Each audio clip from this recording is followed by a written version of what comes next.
Bienvenidos a Vinil, donde es mejor escucharlo a medianoche. ¿Qué tal, chicos? El día de hoy, como se los prometimos, íbamos a tener una segunda parte, porque realmente se nos hizo muy interesante y teníamos bastantes historias referente a brujería, pero en específico de amarres. Amarres fue lo que nos estuvieron mandando y los que teníamos más historias. Dijimos, pues si vamos a hacer una segunda parte de brujería, pues hay que hacer una segunda parte específicamente de amarres, que es lo que nos están mandando, y pues vamos a empezar, ¿no? Sí, la verdad es que es un tema bastante polémico. Se dividen las opiniones entre escepticismo, pero justamente hoy traigo unas historias, porque al final cada uno recopila sus historias.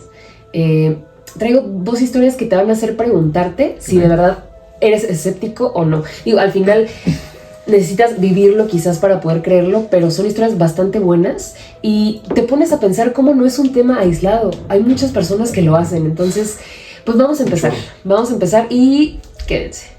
Recuerden que si tienen una historia que contar de su hermana, papá, sobrino, tía, vecina propia, mándenosla. Nos la pueden mandar por correo en nuestras redes sociales. Estamos en Instagram, TikTok, en Facebook y por supuesto aquí en YouTube y en Spotify como Vinil de Medianoche. Así que pueden enviarnos las historias y nosotros las vamos a contar por ustedes. Nosotros sí creemos en ustedes. Listo, entonces vamos a empezar. Hay personas que dicen que el amor puede durar para toda la vida, pero ¿qué ocurre cuando alguien se niega a aceptar el final? En distintos lugares de México existen historias que hablan de las fotografías ocultas, mechones de cabello, listones rojos llenos de nudos, velas consumidas en silencio y objetos aterradores donde nadie debería encontrarlos. Quienes las cuentan aseguran que después de descubrirlo, nada volvió a ser igual. Algunos comenzaron a tener pesadillas, otros sintieron una obsesión que no podían explicar, y hay quienes juran que, cada madrugada, escuchaban pasos, susurros o golpes provenientes de lugares donde no había nadie.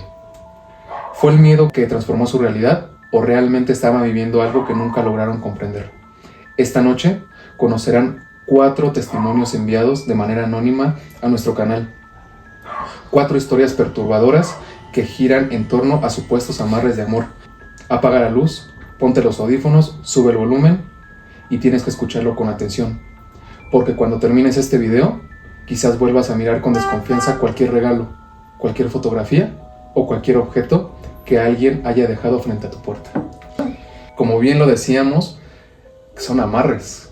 Los amarres de la persona que más dice amarte en ocasiones. Claro, y es que, ¿sabes cuál es el tema? Aquí lo verdaderamente preocupante es que leyendo las historias, y digo, al final, creo que todos hemos tenido una experiencia quizás no tan cercana, pero hemos escuchado, ¿no? Sí. A mi vecina, a mi tío, a cualquier persona le hicieron un amarre, y normalmente es de personas en las que tú confías, o personas muy cercanas, entonces eso es lo preocupante. Así y es. Pues bueno, vamos a ir con la primera historia. ¿Te parece si te echas la primera? Claro. Perfecto.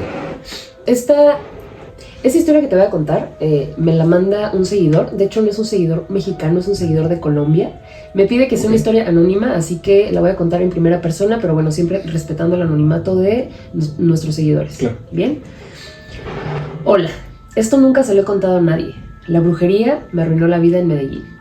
Sigo tu canal y me encanta cómo narras las historias. Por eso hoy me armé de valor para contarte lo que me pasó. Te pido que dejes mi nombre en el anonimato, porque la gente de mi entorno creerá que estoy loco o me juzgará muy duro.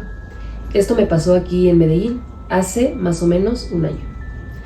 La historia es reciente. Es bastante reciente. Reciente. Todo empezó porque me enamoré perdidamente de un compañero de la universidad, al que llamaremos Mateo. Mateo era el típico paisa entrador, simpático, pero completamente heterosexual. Yo sabía que no tenía oportunidad, pero mi obsesión por él crecía cada día más. Una noche, hablando con una amiga en un bar de la 70, le confesé mi frustración. Ella, entre tragos, me dijo que conocía a una señora cerca de la ciudad que hacía trabajos garantizados de amarres. Desesperado y cegado por el capricho, viajé un sábado a buscar a esa mujer. El lugar era pesado, olía a tabaco y azufre.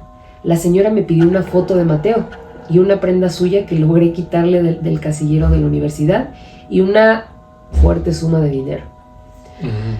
Me pidió un frasco con un líquido turbio y me dijo que debía ingeniármelas para que él se lo tomara.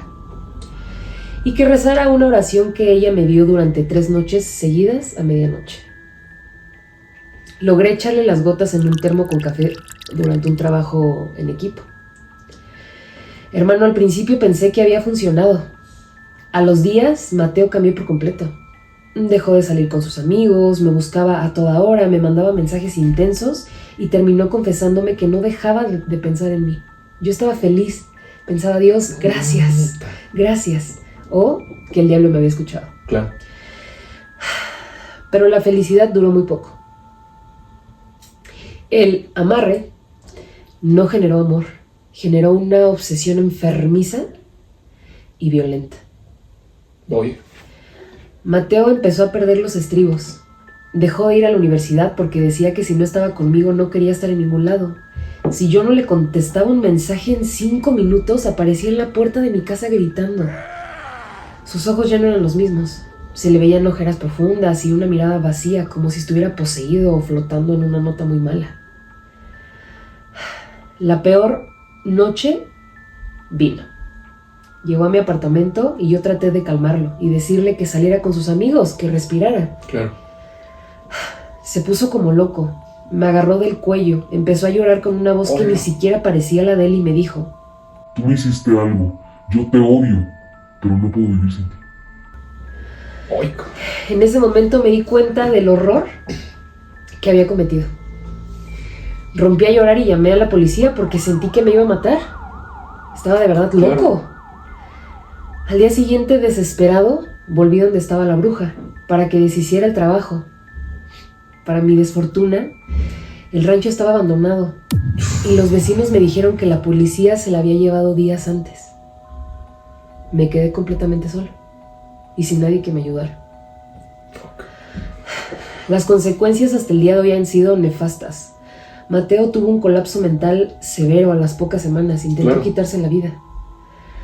Y ahora está internado en una clínica de reposo. Su familia no entiende qué le pasó a ese muchacho tan alegre y yo no puedo dormir.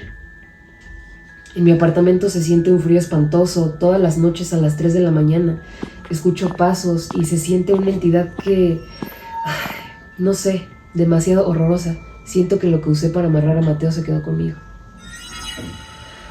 Perdí al chico que quería, destruí su vida, arruiné mi tranquilidad y cargaré con esa culpa para siempre.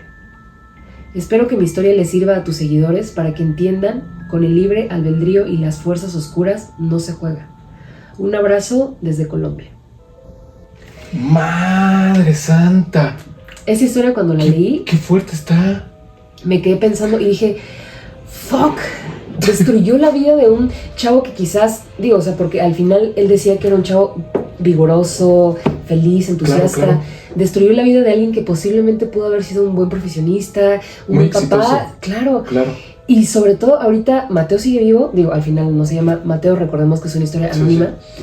Pero al final está en una clínica porque nadie sabe qué le pasa. Justo por eso yo les decía al principio del video que esta historia me hizo pensar entre si el escepticismo o el estar ahí de primera mano te hace pensar que sí o no ocurren las cosas. Digo, puedes ponerlo en la parte médica, ¿sabes qué? Le dio un colapso mental, muchos nombres, pero al final la coincidencia tan exacta de que al hacerle un amarre, porque aparte consumió cosas, o sea, ni siquiera fue un amarre de, te pido sus chones, no, o sea, le pidió, le dio algo para que se lo comiera, justo. Me quedé pensando, porque aparte, fíjate, un chico heterosexual, digo, al final aquí ya nos estamos metiendo como en un poquito de terrenos muy distintos, pero al final ya un chico con una orientación sexual ya bien definida. Y que este tipo de trabajos te haga dudar hasta quién eres, porque esto ya lo tienes tú bien definido y al final pierdes la identidad propia. Sí, totalmente. Bastante fuerte. Y te voy a contar la siguiente historia. Obviamente todas estas historias son anónimas por obvias razones. No por obvias razones no nos quisieron dar sus nombres, pero bueno. Claro. Hola, pueden llamarme Mauricio. No quiero decir mi verdadero nombre porque todavía hay personas que conocen a mi ex y no quiero problemas. Soy de un pueblo del sur de Yucatán y aunque ha pasado casi 4 años, todavía me cuesta dormir cuando recuerdo lo que viví ese día. Siempre me preguntan cuál fue el mayor error en mi vida. La respuesta siempre es la misma: volver con ella. Nuestra relación había terminado porque era extremadamente celosa. Si tardaba 5 minutos en responderle un mensaje, me llamaba más de 20 veces. Si salía con mis amigos, aparecía sin avisar. Sabía específicamente el lugar en el que estaba. Llegó un punto donde sentía que me estaba quedando sin aire, me estaba sofocando. Era tanta la insistencia y la presión de esta chica que aparecía en todos los lugares. Y llegó un punto donde la dejé. Lloró, suplicó y prometió cambiar. No regresé. Los primeros días me sentí completamente libre. Yo era el hombre más feliz del mundo, iba, venía, paseaba, sin problema. Pero exactamente 9 días después, todo comenzó a cambiar. No sé cómo explicarlo. Era como si alguien hubiese metido un pensamiento dentro de mi cabeza. De repente solo podía pensar en ella. Mientras trabajaba, mientras comía, mientras manejaba, cuando intentaba dormir. No era amor. Era desesperación la que sentía por ella. Era una necesidad absurda de verla. Era como si en todos mis pensamientos de absolutamente todo el día estuviera ella, al hacer cualquier cosa. Aunque recordaba perfectamente todo el daño que me había hecho, mi familia empezó a preocuparse porque me encontraba hablando solo. Mi mamá decía que mientras dormía, repetía el nombre de mi ex como si alguien me obligara. Después aparecieron los sueños. Siempre el mismo. Jamás cambiaba. Yo caminaba descalzo por un monte completamente oscuro. A lo lejos veía a una mujer de espaldas. Llevaba un vestido blanco lleno de tierra. Cuando se giraba, no tenía rostro, solo una enorme sonrisa. Y entonces despertaba con la sensación de que alguien acababa de salir de mi habitación. Adicional a eso, se quedaba un olor en mi habitación cuando despertaba, como humedad, como a tierra, raro. Las noches se volvieron insoportables. 3 madrugadas, escuché 3 golpes debajo de mi cama.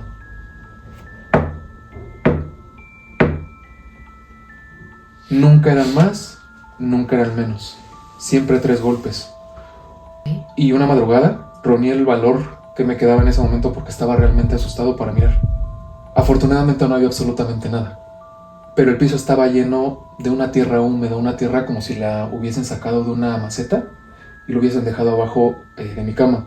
En el cuarto se veían las marcas de pies, como si alguien hubiera caminado descalzo. Cuando te mojas los pies, que quedan ese tipo de marquitas. Claro, las huellas. Así. Pensé que me estaba volviendo loco. Hasta que ocurrió algo imposible de ignorar. Mi mamá decidió mover el closet porque íbamos a pintar la habitación. Okay. Cuando lo arrastramos, encontramos un pequeño agujero cubierto con cemento fresco. Yo jamás lo había visto. Pues al final estaba el closet, no tenía manera de verlo. Lo rompimos. Debajo había una caja metálica completamente oxidada. Dentro encontramos una fotografía mía. Estaba doblada en 4 partes y amarrada con un listón rojo lleno de nudos. Lo más escalofriante es que había cabello, uñas, una vela negra derretida, un pequeño muñeco cosido con hilo rojo y una hoja donde estaba escrito mi nombre una y otra vez. Más de 100 veces en esa maldita hoja. En la parte de abajo solo decía que nunca pueda alejarse. Sentí un frío horrible. Mi mamá rompió a llorar. Lloró como jamás la había visto en la vida llorar por algo. Entonces recordé algo. Semanas antes de terminar, ella insistía mucho en barrer mi cuarto.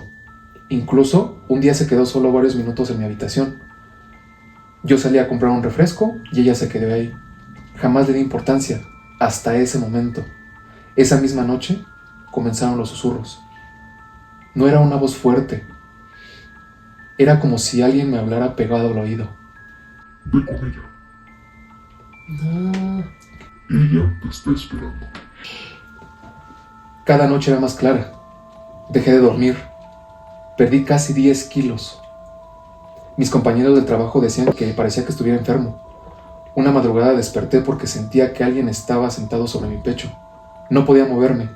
Intenté gritar. No salía ningún sonido. Frente a la puerta había una silueta completamente negra. No le podía ver su rostro. Solo sabía que me estaba viendo. Solo aquella sonrisa exagerada blanca que parecía en mis sueños se posó sobre su cara. La figura levantó lentamente una mano y señaló hacia la ventana. Cuando logré moverme, corrí a cerrarla. En el vidrio había una huella de mano llena de lodo por fuera. No. Fue entonces cuando mi abuelo decidió llevarme con un anciano muy conocido en la comunidad. Ok. No le contamos nada, solo pusimos la caja sobre la mesa. El hombre la miró un segundo y dijo: no vinieron porque quieras saber algo de esto, ¿sí? Vinieron porque desde hace semanas alguien más llegó con ustedes. Sentí un escalofrío recorrer todo mi cuerpo. Durante 3 noches hice una limpieza corporal, ruda y rezos en lenguas mayas. La última noche arrojó todo el contenido de la caja al fuego. En cuanto las llamas tocaron la fotografía, se escuchó un grito. No dentro de la casa, sino fuera, como si una mujer estuviera llorando entre los árboles. Los perros comenzaron a ladrar desesperados. El anciano apagó todas las velas y nos dijo: no miren por las ventanas. Nadie lo hizo. Al amanecer desperté después de dormir casi 12 horas seguidas. Por primera vez en meses no había pensado en ella. No sentía ansiedad, no sentía desesperación. Era como si alguien hubiera apagado el ruido que llevaba demasiado tiempo dentro de mi cabeza. Nunca volví a verla, pero algunas madrugadas, exactamente a las 3, todavía escucho 3 golpes debajo de mi cama. Y nunca me atrevo a mirar. ¿Qué te pareció esta historia? Me quedé... Híjole. ¿Y si hubiesen volteado? Me dejaste si se como... hubiesen asomado. Sí, justo. Me dejaste como con ese sabor de boca de... ¿Y si hubieran volteado? ¿Y si hubieran abierto la ventana? ¿Si se hubieran asomado? ¿Qué hubieran visto? Yo cuando la leí, la estaba redactando, fue de... No comprendo la desesperación que sentía él al estar pasando por todo eso. Y fíjate que yo tengo algo muy claro. Hacer un amarre de amor no es un acto de romance. Para nada, para nada. No. Dentro de la magia, de hecho, es considerado como un acto de guerra espiritual. Los practicantes coinciden en una regla absoluta. Alterar el libre albedrío de una persona siempre se paga con sangre, con locura o con ruina. A la madre. Sí, justamente, fíjate, quienes estudian el ocultismo serio, porque al final platicamos con algunas personas que practican este tipo de cosas, coinciden en una ley que ellos respetan mucho y es la ley del 3. ¿La conocías? Sí, pero si no las puedes platicar. Claro, mira, es una norma doctrinal que establece que toda la energía que envíes al universo va a regresar multiplicada a ti por 3. Entonces, esto puedes tomarlo como algo bueno o como algo malo. Uh-huh. Pero justamente me decía esta persona con la que platiqué que amarrar es... de hecho te lo dicen, o sea, cuando vas a amarrar a una persona, como estás afectando el libre albedrío de una uh-huh. persona que obviamente no es de Dios, obviamente no, lo pagas siempre con enfermedad de algún familiar, con enfermedad propia, uh-huh. con bastantes cosas que la gente no entiende y aún así asumen las consecuencias. Y esto te lo platico porque la siguiente historia es igual que la primera. La primera nos dimos cuenta cómo podemos destruir la vida de alguien al grado de que jamás vuelva a ser el mismo. O sea, lo llevas a la locura completa y al final jamás va a regresar a sí mismo. La siguiente historia que te voy a contar también es anónima. Obviamente vamos a mantener la identidad oculta de la seguidora que me lo mandó. Pero bueno, dice así: mi jefa le hizo un amarre al dueño de la empresa y todo terminó en una tragedia. Hola, te escribo desde Guadalajara. Llevo tiempo viendo tu canal y hoy decidí contarte algo que viví muy de cerca en mi antiguo trabajo. Esto no me pasó a mí directamente, sino a mi ex jefa, a quien llamaremos Elena. Lo que vi me convenció de que la brujería real existe y que jugar con ella destruye vidas. Elena era la gerente de recursos humanos en la empresa de tecnología donde yo trabajaba. Era una mujer brillante, exitosa, guapa, pero tenía una obsesión enfermiza con Mauricio, uno de los socios mayoritarios de la empresa. Mauricio era un hombre casado con una familia hermosa y súper respetuoso con todos. Elena intentó de todo para llamar su atención. Escotes, insinuaciones, quedarse hasta tarde en la oficina, pero él nunca dio pie a nada. Un sábado, Elena me pidió el favor de que la acompañara al mercado Corona, aquí en el centro. según ella, buscar unas cosas para una fiesta. Estando ahí me llevó a la fuerza a los pasillos del fondo, donde están los locales de esoterismo. Vi cuando se metió con un brujo y le pidió tal cual un amarre de desespero. Quería separar a Mauricio de su esposa a como diera lugar. Me acuerdo perfecto que el señor le dijo: mija, tumbar un matrimonio bien establecido sale caro espiritualmente, te va a costar. Claro. Pero a ella le valió más y le pagó un dineral en efectivo. A las 3 semanas la bomba estalló. De la nada, Mauricio le pidió el divorcio a su esposa. Le dejó la casa, los coches y se salió de su casa. A los pocos días de eso, No.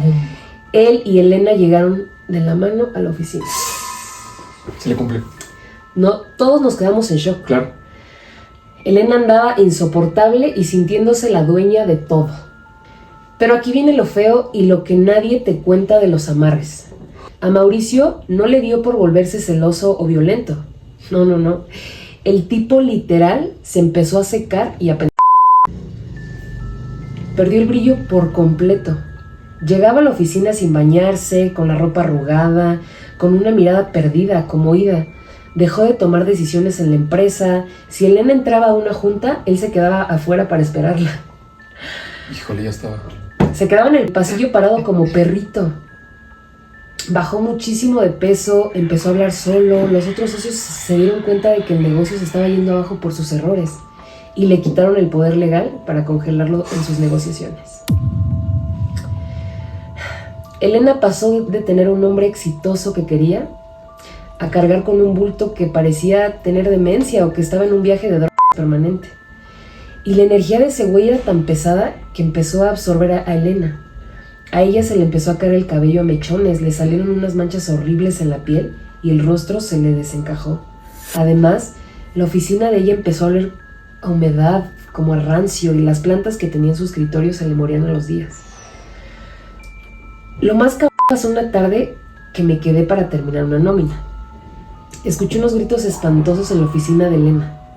Cuando me asomé por la persiana, vi a Mauricio de rodillas en la alfombra llorando de una manera horrible y rascándose los brazos para sacarse sangre.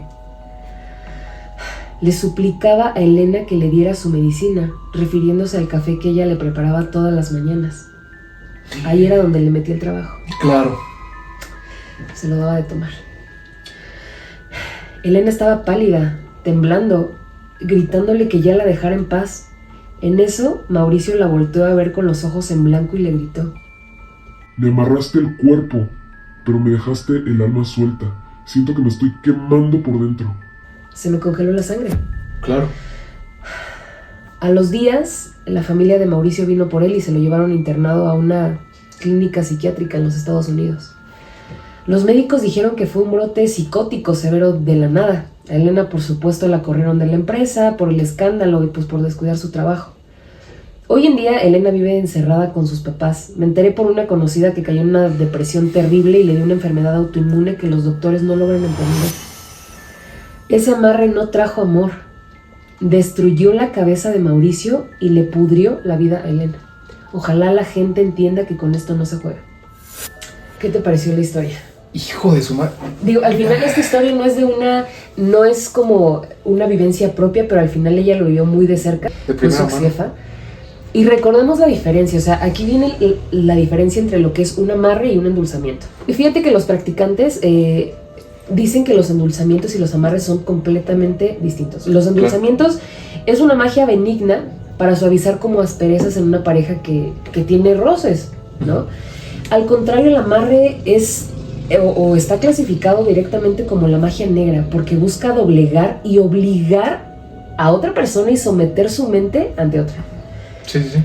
Entonces, y para forzar a alguien a quedarse se requiere la ayuda de espíritus opresores. Entonces, por eso al final creo que lo que te decía, o sea, la energía que se te devuelve por tres al final, en esta historia nos damos cuenta cómo, si bien Mauricio terminó en una clínica psiquiátrica, Elena también tuvo una mala vida. O sea, al principio nos cuenta una mujer guapa, exitosa, no necesitaba nada. Obsesionarse con una persona hizo que su vida se destruyera. Cayó en depresión, está encerrada con sus papás, claro. Ya no tiene un puesto exitoso.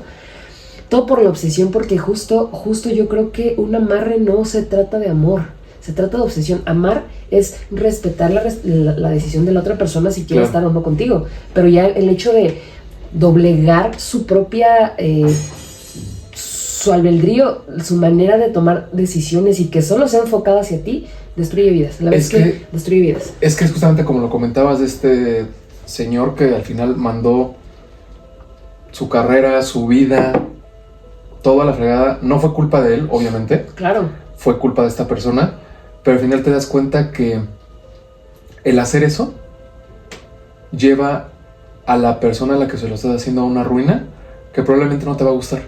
Y sobre todo, fíjate que este trabajo es muy distinto al anterior, porque el anterior, el trabajo que hizo este chico, lo hizo para amarrar a un compañero, ¿no? Al final él quería que se enamorara. Sí. Si lo ves de una u otra manera, quizás no fue con un sentido malo, porque al final él estaba enamorado, pero a diferencia de esto, o sea, ella todavía destruyó un matrimonio feliz. O sea, fíjate, alejar a dos personas que ya tienen una vida consolidada, que tienen hijos, que son un matrimonio ya de años, que al final comparten ya años, ¿no? Destruirlo y además destruirle la vida al hombre, porque la expareja, como quiera, ella ya no está con el hombre, pero te quedas con un bulto cargando y además con la conciencia de que destruiste una familia y destruiste la vida de un hombre. Sí, claro. O sea, y aquí, o sea, la ex esposa pues, se quedó con las propiedades, los carros. Todo. Al final ella siguió su vida bien. Es que ni siquiera es para fortuna, o sea, para fortuna de los dos, pues era que los dos fueran felices, pero al final, para fortuna de ella y desfortuna de él, ella obtuvo ciertos beneficios que los aprovechó al final, ¿no? La ex esposa se quedó con todo, pero a esta persona, pues al final lo destruyó a tal grado de que ya ni siquiera estuvo con él. Ya no pudo obtener ni siquiera un bien. Pero fíjate, estas dos historias se conectan y también se conecta con la tuya. Cómo ya no vuelve a ser la misma persona, la persona. No, claro, o sea, no. En tu historia, afortunadamente, el chavo se da cuenta, va con el brujo, le quitan el trabajo y vuelve a ser el mismo. Pero cuando ya llegas a un grado de demencia, siento que ya es bien difícil que uno... Sí, de locura, porque te vuelves completamente loco. Y te consumen. Entonces, te voy a contar una historia que nos manda un seguidor. La historia se llama La mujer que nunca aceptó un no. Mi nombre no importa. Solo diré que esta historia ocurrió hace casi 8 años y que la persona que la vivió fue mi hermano menor. Hay días en los que todavía siento que si hubiera entendido antes lo que estaba pasando, quizá él seguiría con nosotros. Mi hermano tenía 24 años. Era muy alegre, trabajador, siempre estaba haciendo bromas, jugando, hasta que conoció a una mujer mucho mayor que él. Era una amiga muy cercana de mi mamá, prácticamente era parte de la familia, de esas amistades que hasta te hacen decirle tío porque llevan muchísimos años ya de conocerse. Ella comenzó a tener ciertas acciones con mi hermano, digámoslo de insinuación. Ok. Mi hermano siempre fue respetuoso, jamás le dio pie a nada, siempre mantuvo la distancia como el caballero que era. Le dijo varias veces que no estaba interesado. Pensamos que todo terminaría ahí.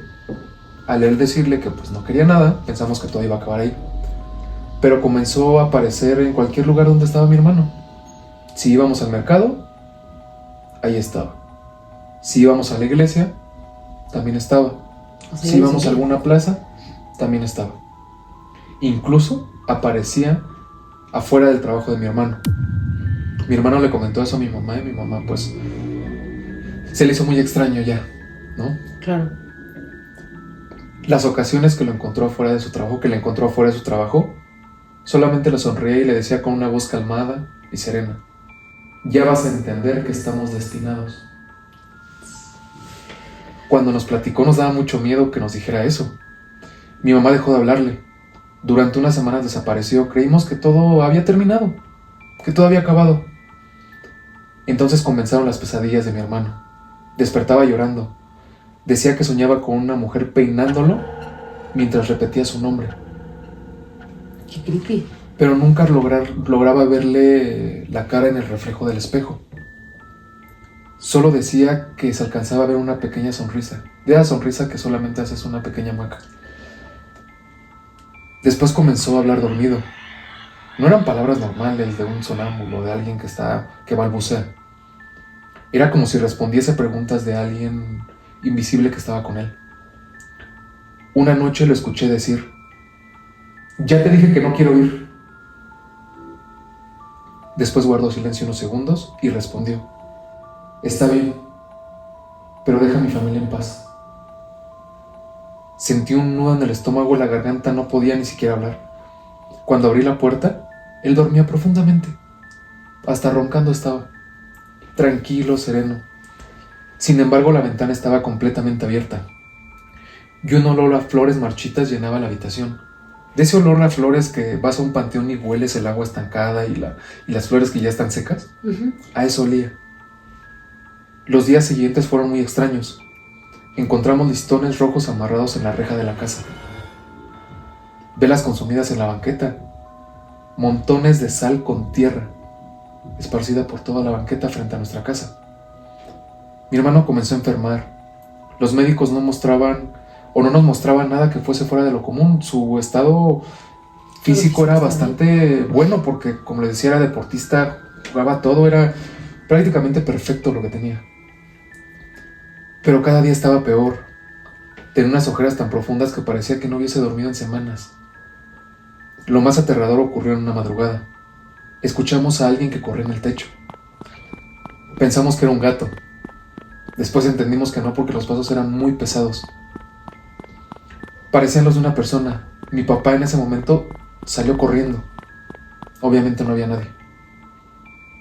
Solo un ramo de flores negros amarrado con un listón rojo. Mi papá, al levantarlo, debajo encontró una fotografía de mi hermano. Tenía la cara completamente rayada. Esa misma noche revisamos toda la casa. En el patio encontramos enterrado junto a un árbol que teníamos una vasija de barro. Dentro había tierra, cabello, fotografías rotas y varias agujas oxidadas. Lo que más nos perturbó era que había un muñeco de tela con las manos atadas a la espalda. Mi mamá reconoció de inmediato el pañuelo que envolvía todo. El de su amiga. Era el de su mejor amiga. No quiso decir nada. Solo se quedó pasmada, la cara se le puso pálida. Sí, claro. Y se encerró en su cuarto. Buscamos ayuda. Mientras una persona hacía una limpieza en la casa, nos pidió que permaneciéramos en silencio, que estuviéramos tranquilos y serenos con lo que íbamos a experimentar. Apenas comenzó a rezar, escuchamos golpes en la puerta principal. Nadie respondió. Ahora volvieron a sonar más fuerte, como si estuvieran desesperados por entrar. Después comenzaron los golpes en todas las ventanas de la casa. Y esto no es lo más extraño. Lo más extraño es que empezaron a golpear las ventanas y la puerta al mismo tiempo, como si estuvieran desesperados por entrar por nosotros o por la persona que estaba haciendo el trabajo. Cuando todo terminó, el hombre solo dijo: no abran. Permanecimos inmóviles. Nos quedamos en los lugares que nos había asignado. Los golpes duraron entre 3 y 4 minutos, que para mí fue una eternidad. Para mi familia fue una eternidad. De pronto, silencio. Al abrir la puerta, no había nadie. Solo un camino de pétalos secos que terminaba en la calle. Mi hermano pareció mejorar durante unos días. Incluso volvía a reír, volvía a hacer bromas, salía a correr. Pensamos que todo eso había terminado, pero una madrugada despertó gritando. Decía que aquella mujer estaba parada en los pies de su cama, que le sonreía, que le decía que si no era ella, no sería de nadie. Nosotros no veíamos absolutamente nada. Él estaba acostado y gritaba que ahí estaba la mujer. Claro. Nosotros entramos desesperados al ver qué le pasaba y no había nadie. Y él aseguraba que estaba parado en sus pies. Solo vimos cómo se señalaba despacio frente a él. Después dejó de hablar. Los médicos dijeron que sufrió un colapso. Nunca pudieron determinar la causa definitiva de su deceso. Semanas más tarde, aquella mujer desapareció del pueblo. Nadie volvió a verla. Meses después, fuimos a vaciar el cuarto de mi hermano. Dentro del cajón de su buró, encontramos un papel doblado. era una hoja de su libreta. Nunca supimos cuándo la escribió. Solo tenía una frase, con una letra temblorosa, como si le costara escribir. Si algún día dejo de sonreír, no la dejen entrar a la casa. Mi hermano nunca volvió a sonreír, pero desde entonces hay noches en las que mi mamá asegura escuchar golpes en la puerta principal.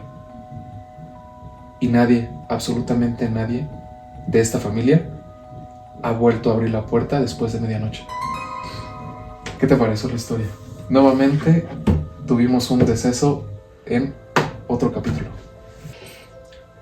Me dejaste sorprendida con la historia. No pensé que fuera a terminar en un deceso. Digo, al final habíamos escuchado historias donde la gente termina en psiquiátricos. O sea, qué tormento. Y además, ¿te imaginas la carga mental que tiene la mamá? Porque al final ella fue la que la introdujo a la familia. No quiero imaginarme el peso de conciencia que tiene la mamá, ¿eh? No quisiera. Ay, híjole, es que... Digo, no quisiera a lo mejor mandar un mensaje y preguntar cómo está la situación actualmente en casa con su mamá y todo eso. Claro.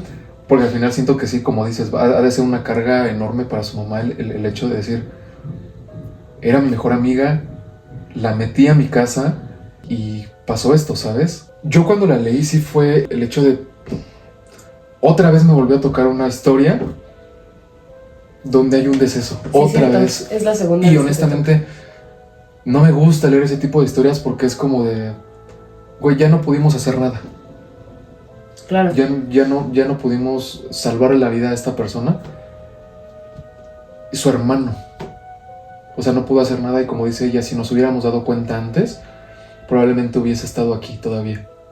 Pero es que ¿sabes qué pasa? Que, digo, no quiero decir que esa es su historia, pero al final mucha gente es escéptica, entonces te vas primero por la parte médica, y sabes que tiene una enfermedad, y cuando los médicos no pueden explicarlo, entonces entra la parte espiritual. Y lo dejan en segundo plano. Uh-huh. Por eso justo cuando inicié el video yo les decía que las historias que traíamos era justo para es un debate. Uh-huh. El tema de la brujería, de la santería, de los amarres, todo esto al final es un debate entre la gente que es escéptica y la gente que afirma que sí. Que sí existe. Pues que sí existe. Claro. Yo creo que si no estás inmerso o si no te pasa una historia muy cercana, difícilmente puedes dejar el escepticismo. Claro. Porque la gente va a decir, ¿sabes qué? El chavo se enfermó y por eso fue que falleció. Uh-huh. Pero del otro lado está la coincidencia. ¿Por qué tendría que fallecer justo cuando le hacen un amarre? Ahora, te das cuenta cómo no lo haces por amor, porque una persona esté contigo, lo haces por el... Yo creo que es más una lucha de egos, de no te puedo tener, te voy a tener a fuerzas, porque yo lo digo. Ya ni siquiera el hecho de hacer un amarre, o sea, porque esto es principalmente de amarre, pero hay coincidencias, si ustedes lo quieren ver de alguna manera, donde ya ni siquiera vuelve a lo mismo, es la parte del amarre. Es la parte de cualquier trabajo, lo crean o no, uh-huh. Pero es la coincidencia. En el capítulo pasado que hablábamos sobre la brujería, sobre los trabajos, qué casualidad hay que después de que se hace ciertos rituales, el señor que pateó a la gallina negra... Claro, y termina perdiendo la vida. Y termina muy mal. No, ese no fue el que perdió la vida. Él fue el que fue con el señor, lo trabajaron y todo. Sí. Pero qué casualidad es que cuando hay cierto tipo de acciones, tiene una repercusión que lo pueden llevar hasta la muerte. Y que al final, insisto, ya ni siquiera es un amarre, son los trabajos de brujería en general, que para mí no son coincidencia. Para mí sí es una energía, como lo hablábamos muchas veces que lo hemos hablado. La brujería para mí es una carga energética tan grande, sea positiva o negativa, que tiene una repercusión en una persona a la cual se le designa ese trabajo o esa carga energética. Sí, claro. Entonces, por el lado que lo quieran ver, se está haciendo una carga de lo que sea bueno o malo, y la energía que le quieran dar, y si existe realmente que sí trabajen con muertos o con lo que sea, es una connotación negativa hacia una persona. Entonces yo no creo que sea coincidencia, honestamente. Yo creo que la brujería existe. Al final no conocemos todo lo que hay en el planeta, no conocemos la capacidad que hay para poder lograr ciertas cosas. Está el claro ejemplo de Pachita. Pachita podía generar cosas aquí de la nada. ¿Por qué? Sí, tranquilos. Jamás lo podemos entender, jamás lo vamos a entender nosotros. Nuestras generaciones posteriores tal vez posiblemente sí, claro. O sea, posiblemente sí, pero al final no no estamos todavía con la capacidad de hacerlo, entonces la brujería puede ser parte de eso. La verdad es que, como decíamos la vez pasada, movemos energía y no me gustan estas historias que te tocan porque justo, o sea, siempre te tocan las historias con decesos y no me gustan. Y a mí tampoco. Porque al final me pongo a pensar en el hubiera, digo, el hubiera no existe, pero me pongo a pensar en el si hubiera, si no te vas por el lado de la medicina, lo entiendes como una cosa un poco más energética, un poco más mística. Quizás no hubiese pasado, ¿no? Al final ya sucedieron las cosas. Me quedo con un mal sabor de boca con esta historia que me contaste. Sí, yo también, la verdad es que sí. Digo, insisto, no me encantan porque me puedo pensar cómo puedes tener el corazón tan duro, porque al final si amas a una persona, ¿por qué le harías un daño tan feo? Hacerle un mal, justamente, es como si amas tanto a una persona, y justamente con lo que quería comentarte rapidísimo es lo que justamente hablábamos la ocasión pasada. La brujería no llega de personas externas, no llega de personas desconocidas, llega de personas que tienen un vínculo cercano contigo. Digo, claro, pueden ser vecinos o lo que sea, pero al final es de tu entorno. Y ya te conocen. Ya te conocen, ya saben tus movimientos. Son personas que realmente pueden tener prendas tuyas, cabellos, o sea, lo que decía, que encontraron cabello, encontraron uñas. Claro, o sea, digo, es que al final alguna persona, como yo les decía, al final para contar historias hacemos un poco de investigación, entonces pues ya tuvimos una plática con una persona que se dedica a hacer trabajos y justamente nos contaba que se necesita un vínculo y justamente el ADN de la persona. Por eso en este caso, en el anterior video yo les decía, no es como, ay, me gusta Brad Pitt y le voy a hacer un amarre. No, por supuesto que no. Es con personas cercanas porque necesitas tener un vínculo, necesitas tener cercanía, necesitas que la otra persona te conozca. Claro. Ahora, la historia que contamos del chavo que estaba enloqueciendo y que todo el tiempo sus pensamientos eran ella, y necesito estar con ella, y necesito buscarla, y necesito estar con ella. Yo creo que ahí es cuando entra la parte tuya donde empiezas a dudar si de verdad te pasa algo médicamente. Entonces, creo que ese es el punto clave donde te das cuenta que algo no está bien. O sea, algo no está bien. Y sobre todo, coincidimos, o sea, es gente tóxica, es gente que o sea, es aferrada, o sea, es conmigo. Sí, y al final no le das esa parte, digo, y como siempre lo hemos hablado, no es que llegue una persona mejor a tu vida, pero llega una persona distinta que en el momento en el que te encuentras va a ser mejor en ese momento para ti. Justo. Es no aferrarse, pues sí, no amarrarse a algo, porque como bien lo decías, el amarre no es para la otra persona, al final te amarras tú también. ¿Por qué? Porque la otra persona no es un amarre de amor, es una obsesión, y eso es lo que necesitan entender. Los amarres no son endulzamientos, como bien lo decía, son obsesiones, vuelves loca a la persona. ¿Y eso qué va a ocurrir? ¿Qué va a pasar si la otra persona se obsesiona? Se va a volver agresivo, claro, agresivo, violento. Agresiva, como sea, violento, no te va a dejar respirar, no te va a dar tiempo, no te va a dar espacio, todo el tiempo va a querer estar sobre ti. Entonces, entiéndanlo, un amarre no es para la otra persona, no es como que lo vayas a traer ahí de tu bruto, de tu bruta, de que voy a hacer lo que quiera con ello, además no, te va a absorber por completo. Pues no, porque literalmente sí, o sea, al final vuelves a la persona, o sea, las dos primeras historias fue como se volvió senil, entonces al final le quitas ya, como quitas el libre albedrío, quiero pensar que lo que sucede es que la mente deja de trabajar por sí misma, porque al final estás girando todas tus decisiones. ¿Estás incrustando a fuerza un pensamiento?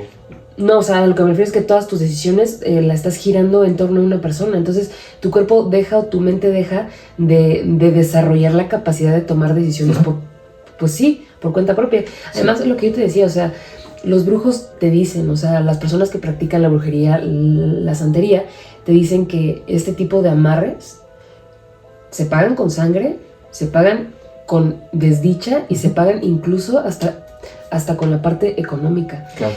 Y digo, recordando un poquito más la primera historia, recuerda cómo el primer chico te lo dice, o sea, para poder hacer el amarre tuve que ocupar una entidad y esa entidad se quedó conmigo. No me gustaría preguntarle una parte 2, ni siquiera saber si sigue con él, porque al final tiene que ser un tema muy complicado.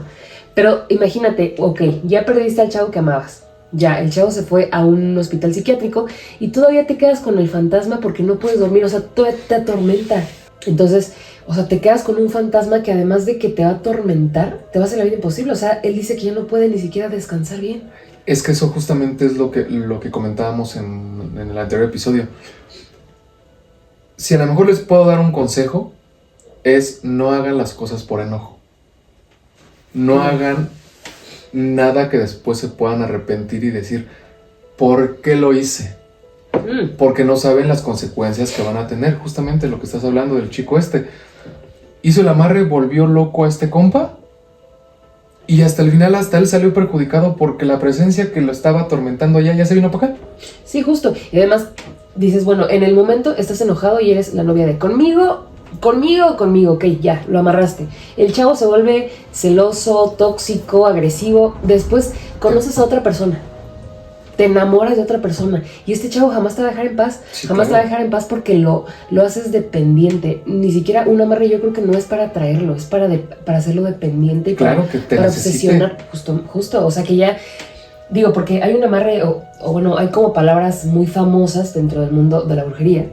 Y una es que no pueda sentarse, que no pueda comer, que no pueda hablar, que no pueda hacer nada sin que esté conmigo. Por eso es que este chico empieza a obsesionarse. Entonces... Yo creo que lo que nos deja este video y el anterior video, que de hecho hicimos una parte 2 porque vimos muy buena respuesta de su parte y porque la neta es que nos mandan muchas historias de amarres, Sí. Ni siquiera es un tema aislado, es un tema que ocurre muy seguido. Es que la regla de 3 existe. Recuerda, todo lo que envíes se te va a regresar 3 veces. Entonces, piénsalo y yo lo dejo con eso. Sí. Con eso yo lo que les puedo, insisto, como les dije, el consejo que le puedo dar es no haga nada por enojo, piense bien lo que van a hacer, porque a toda acción Hay una reacción. tiene una reacción. Y hay algo que me gusta pensar mucho, que es lo que explicaban, que cuando tú dejas caer una piedra en el agua, ¿qué ocurre? Una onda. Unas ondas. Uh-huh. ¿Y qué pasa si está cercano a una pared? La onda regresa, Rebota.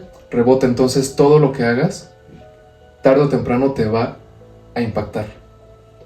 Así es. Y tus acciones pueden afectar a más personas y esas personas pueden tener acciones que te pueden afectar. Entonces, siempre den buena vibra. Recuerden que las personas llegan y se van por algo. Sean felices y dejen ser felices. No se aten a alguien. Eso es lo que les puedo decir. No se aten a alguien que al final te va a terminar hartando, porque si es celoso, posesivo, si siempre está encima de ti, si siempre te está molestando, si no te deja respirar, si no te deja salir, si no te deja hacer nada, te va a terminar hartando y vas a querer desistir de esa relación. Claro. ¿Y qué va a pasar? No vas a poder y después vas a tener que Lidiar. hacer otra cosa para desamarrar y vas a gastar más dinero y vas a ocupar más energías y te va a ir más mal. Entonces, no hagan nada por enojo, siempre tienen buena vibra y ese es mi consejo. Pues muy bien, chicos, terminamos con este episodio. Recuerden que nos pueden seguir en Facebook, Instagram, TikTok, Spotify y aquí en YouTube como Vinil de Medianoche. MySpace, High Five y Metroflog, si lo tuviéramos, también sería ese, pero no lo tenemos. Entonces No, son las que chicos. dijo Jack.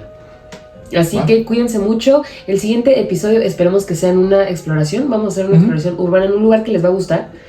Entonces, pues bueno, hasta aquí lo dejamos, chicos. Espero que les hayan gustado las historias. Bastante fuertes, me quedo con un muy mal sabor de boca, pero sobre todo con muchas enseñanzas. Entonces, pues listo, un gusto. Claro, entonces, chicos, cuídense mucho, manden sus historias porque nosotros sí creemos en ustedes. Y nada. Chao, chao. Bye.